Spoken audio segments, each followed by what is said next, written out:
right now, this is group 10, and this is the Hydro Press. And right here, I'm Brenda, this is Jason Ansem, and we have other people in our group, Daniel, Ting, Simon, and Oliver.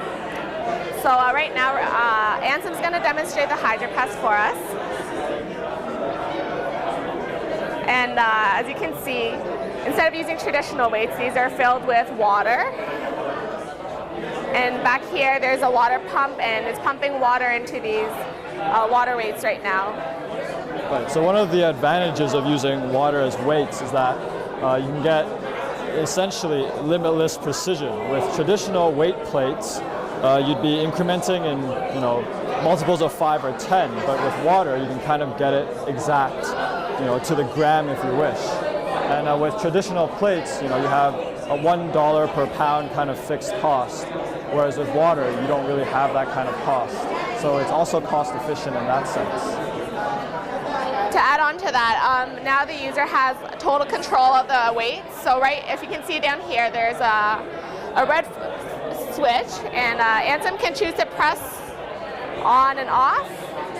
And if he wants to work harder, he can fill these tanks up. So right now he wants to increase the weights.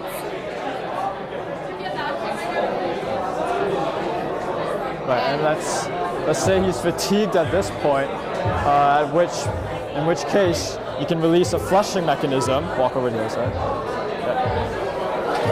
Which will quickly drain all of the water in each of the tanks.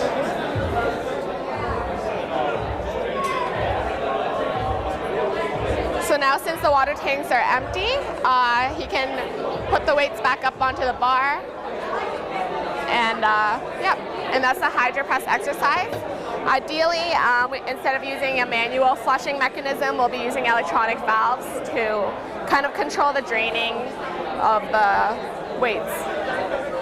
Yeah, one thing with traditional safety mechanisms, you have to reach a certain fixed point at which you can kind of disengage with the exercise.